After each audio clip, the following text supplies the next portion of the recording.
Nós estamos acabando o mês de junho e esse mês ele tem uma marca muito interessante, é o Junho Branco, um mês dedicado à conscientização sobre os perigos e os problemas das drogas. E a gente tem que aproveitar todo o espaço disponível e sempre que a gente tem autoridades no assunto para discutir sobre isso. E é por isso que eu recebo hoje o Claudimar Barbosa, que é o presidente do COMAD, o Conselho Municipal de Políticas Antidrogas. Prazer te receber, seja bem-vindo. Obrigado, Ana, é um prazer estar aqui também. Todo ano a gente acaba conversando do Junho Branco, esse ano eu resolvi variar a entrevista com você, em vez de falar da programação do mês, resolvi te convidar você aí, agora que o mês já acabou, para saber um balanço do nosso Junho Branco. O Junho Branco ele é um projeto sempre em construção. Nós, todo ano fazemos uma versão diferente do Junho Branco, porque, como decisão do Conselho, ele foi criado para fazer com que a sociedade reflita a respeito dos problemas decorrentes do uso abusivo de drogas. Não só as drogas ilícitas, mas as drogas lícitas, principalmente, álcool, cigarro. Então, nesse ano, o Junho Branco ele teve assim, uma metodologia diferente, porque ele procurou aproximar as instituições que trabalham nesse segmento da população. Então, fizemos muitos eventos nos bairros, né? Um trabalho muito interessante dos 3 CAPs, o CAPs álcool e droga, o CAPs infantil e o CAPs 2, que tem um teatro, né, que fazem um psicodrama, mostrando os problemas de uma família normal, que muita gente tem, né, não é uma coisa do outro mundo, mas que envolve, sobretudo, a dependência química. Então, nesse psicodrama, que foi levado a vários bairros da cidade, se mostra e se interage, se faz um ciclo de conversa com a população, para que a população se reconheça, reflita e veja os caminhos que devem ser tomados para evitar que aquilo se replique na sua vida, na sua família. Porque no mundo das drogas, eu sempre destaco assim, nas políticas sobre drogas, o importante é a gente prevenir. A prevenção ela é fundamental. Existe muita estrutura de tratamento. Mas se a gente não precisar usar essa estrutura, ótimo. Se for preciso, está à disposição. Mas é exatamente porque depois que a pessoa está usando a droga, que a dependência se instala, aí é muito mais difícil de deixar, né, Claudimar? Isso desde o cigarro, que é uma droga que não causa nenhum tipo de alteração na consciência, mas nem por isso faz menos mal para o organismo, né? Mas é uma droga que não altera o estado de consciência, até álcool, até drogas mais pesadas. Depois de instalado é bem mais complicado, né? A volta, né, o sair da dependência química, ou encontrar um tratamento, ou fazer uma reinserção familiar e social, são passos que se tornam muito difíceis realmente de ser percorridos, né? Então, por isso que o Junho Branco ele chama a atenção da comunidade como um todo, da população da cidade, para esse problema, né, que precisa ser a todo custo evitado. E também aponta caminhos, obviamente. Como o Conselho Municipal ele tem uma ação voltada também para acompanhamento, para fiscalização de todos os serviços disponíveis, então ele também diz, olha, se você, sua família, o seu filho, o seu pai, sua mãe, estão enfrentando esse problema das drogas e quer sair, tem solução, tem como sair, tem como buscar ajuda. Tanto no poder público, através especialmente dos CAPs, o Centro de Atenção Psicossocial, álcool e drogas, específico. Quando é o caso de criança e adolescente, tem o CAPs infantil, infanto-juvenil. E para as pessoas que acabam tendo uma afetação maior em função do uso abusivo por muito tempo, aí tem o CAPs 2, que trata dos transtornos mentais relacionados com as drogas também. E também temos pelo menos 5 instituições que trabalham com comunidades terapêuticas, né, todas elas voltadas para acolher as pessoas que voluntariamente querem deixar de usar álcool e outras drogas. Você falou aí dessas instituições, né, para acolher quem quer deixar voluntariamente. A gente vê que em algumas cidades está sendo colocado em prática políticas da internação compulsória e mesmo de desmanchar as cracolândias, assim, às vezes até de uma forma não muito democrática, abrupta, né? Meio abrupta, assim, até meio truculenta. Qual é a postura do COMAD aqui em Ponta Grossa sobre essas práticas, em especial, Claudimar, dessa internação compulsória? Então, a internação compulsória, ela existe e ela é recomendada nos casos em que a pessoa perdeu já completamente a possibilidade de decidir sobre a sua vida. Nós não temos clínicas de internação compulsória em Ponta Grossa.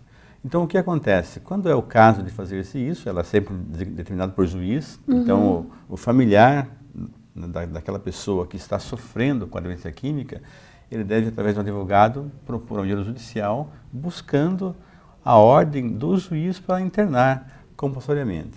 O que acontece em Ponta Grossa? Sai essa ordem, a pessoa é internada no pronto-socorro inicialmente, e o pronto-socorro é que faz os contatos com a central de leito para verificar aonde no estado vai mandar essa pessoa. Porque aí tem que ser clínica especializada. Não pode ser internação compulsória, por exemplo, em comunidade terapêutica. Porque a comunidade terapêutica ela é voluntária, a pessoa está lá porque quer estar. Então, ela é cabível. Tem casos que, infelizmente, não tem como transigir com o dependente químico, porque ele não tem mais condição de decidir. Então, acaba sendo uma medida que está à disposição daqueles que têm, se deparam com a situação e têm interesse em buscar essa ajuda. Normalmente a pessoa fica internada aí entre 1 mês e 3 meses, mais ou menos, né? E aí ela recebe alta no instante que se observa que ela melhorou, saiu daquela situação de risco realmente. Mas é muito importante sempre que a família do dependente químico, seja aquele que vai buscar ajuda na comunidade terapêutica, nos CAPs, ou que busque ajuda através da internação compulsória, que a família procure mudar o jeito de ser. Porque a gente fala assim, a pessoa sair do tratamento e voltar para o mesmo ambiente que tinha antes, ele vai recair seguramente. Porque e vocês nessa experiência, né, de trabalho no Comad, vocês observam os principais fatores, existem fatores em comum, Claudimar, na questão ou dos adolescentes ou dos adultos, o pessoal está começando com a droga mais cedo, mais tarde, porque antes você falava em idade de risco, hoje não, hoje você vê pessoas começando indo, sei lá, para o crack, que é um flagelo social, com 40, 50 anos, né? Exatamente, infelizmente hoje não existe mais idades específicas, né? Houve um tempo que a droga era uma coisa de adolescente e juventude, depois passava. Hoje nós temos, como você falou, até idosos, né, depois que se aposentam, acabam recaindo nos bebidas alcoólicas, principalmente, ou até de drogas mais pesadas. O que pesa muito, na verdade, que a gente tem observado, e a partir daquilo que os especialistas, né, especialmente psicólogos, médicos, psiquiatras analisam, é que as pessoas acabam indo para o mundo das drogas porque elas sentem solidão, especialmente solidão. Tá? O idoso, ele se aposenta e ele acaba não tendo o que fazer, muitas vezes. Ele se aposenta e não tem o trabalho, né?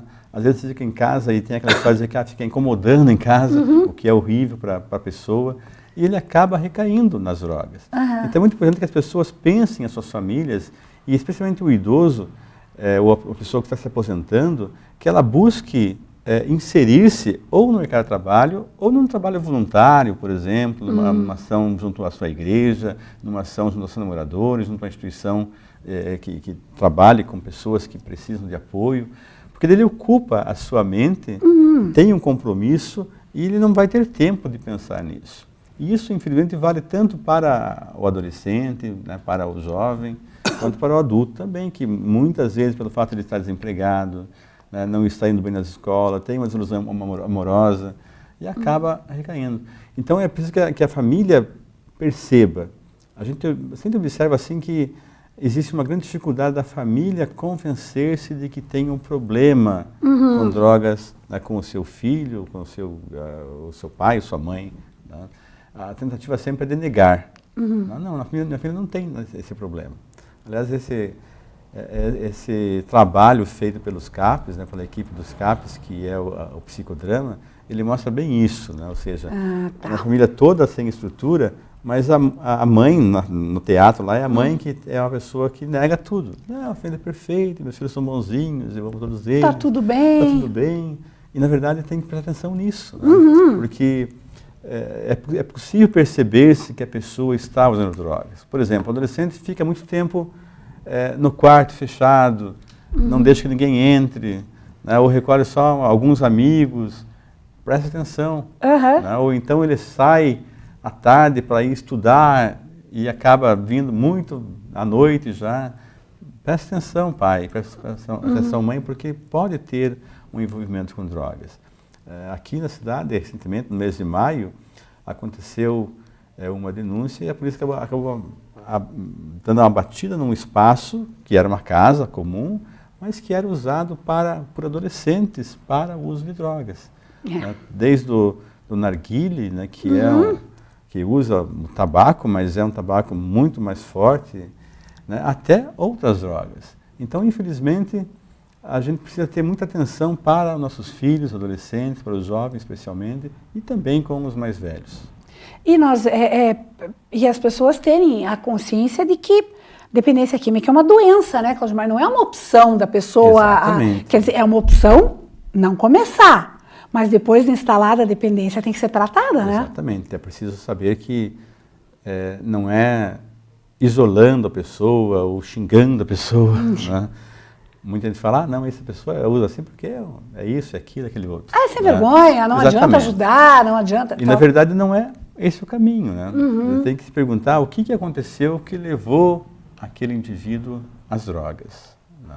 Foi uma desilusão amorosa, foi uma desilusão do emprego, está desempregado há muito tempo, né? Enfim, não construiu adequadamente sua vida. Tem que prestar atenção desde criança, eu digo sempre. Né? Olhe para o seu filho, sua filha, perceba, né, e dê atenção. Tem aquela frase, né, chavão já, que se fala assim, né, se você não abraçar seu filho hoje, pode ser que o traficante o abrace depois. Né?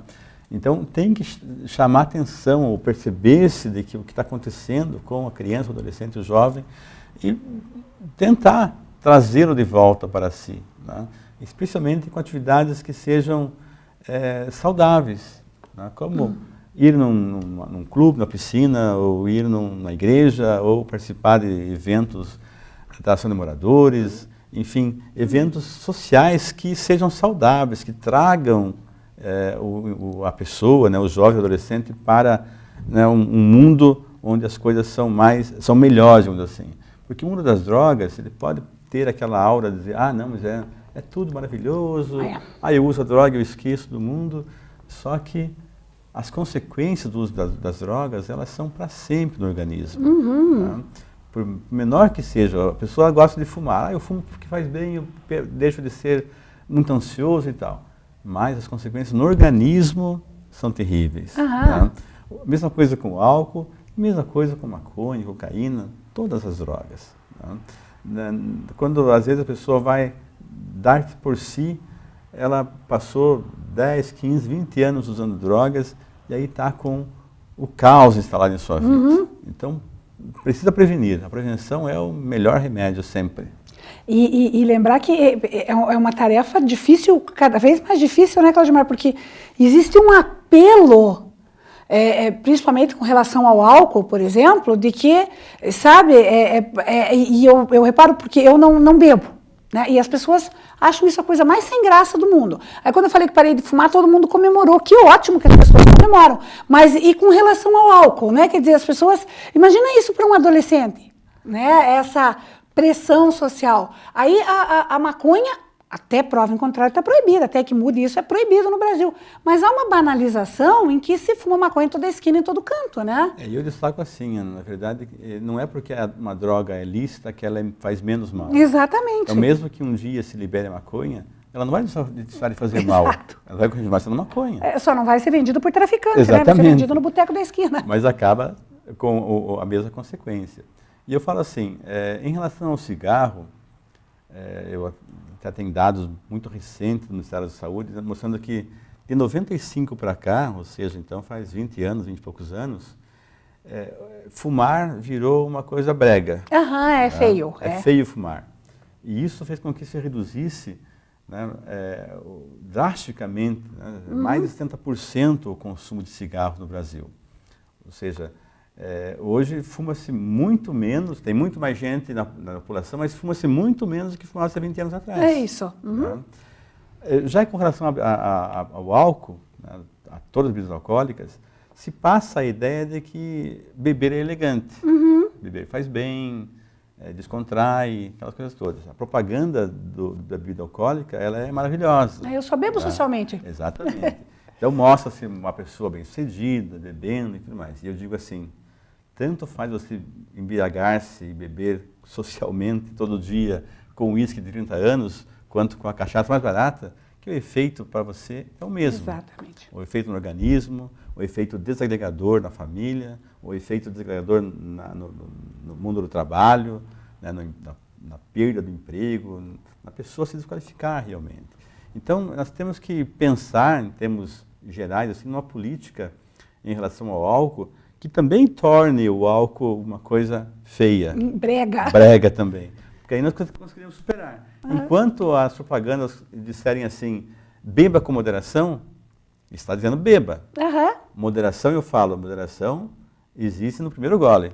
Do segundo em diante acabou a moderação. Então tem que ter essa preocupação também com as tais drogas lícitas, né? Que o álcool, com o cigarro e também com muitos medicamentos que acabam sendo partilhados indevidamente entre as pessoas, né? Medicamentos de uso restrito principalmente, mas até medicamento de venda livre. Né? Tem muitas pessoas que são dependentes, por exemplo, de analgésico. Não consegue ficar sem o analgésico em nenhum momento do dia. Então precisa refletir também sobre isso. E a preocupação que nós temos com o Junho Branco também passa por isso. Né? Outro elemento que nós estamos refletindo nesse mês de junho, dentro do Junho Branco, é a questão da dependência eletrônica, muito comum hoje. Né? Até tivemos uma palestra dentro da Conferência Municipal de Política sobre Drogas sobre a dependência eletrônica. Olha que interessante, chamar que coisa nova, né? De um problema que é cada vez maior. Hoje, eu acentuo sempre que o celular, o tablet, ele acaba sendo uma babá para todas as criancinhas, desde o tenrazinha. Né? Esses dias eu estava no restaurante e chegou uma família com 2 crianças, um quase bebê, né? E o outro tinha uns 2, 3 anos. Né? Mas as 2 crianças com tablet e vendo desenho animado no tablet. Né? E os pais sentaram para comer com o celular na mão também. Ou seja, todo mundo ali estava reunido, mas ninguém prestava atenção no outro. Podia ficar em casa, né? Podia ficar em casa, podia estar em cada lugar, podia estar no restaurante, outro em casa, outro na casa da avó, estaria na mesma condição. Então, é uma preocupação também que nós temos que ter, porque hoje é muito comum as pessoas ficarem sozinhas em grupo. Exatamente. Né? Está um grupo grande de pessoas, cada um com seu celular, com seu tablet, com o computador. Às vezes falam entre si pelo aplicativo né? e não se conversam. Então temos que colocar um pouco de lado também o celular, né? O tablet e resgatar, né? As conversas de fim de tarde. E prestar atenção na pessoa, né? Na pessoa, perguntar como é que o filho foi na escola, o que fez, né? O que a esposa fez, o que o marido fez. Que são atitudes que há pouco tempo atrás eram muito simples e que hoje são muito raras. Exatamente. Né?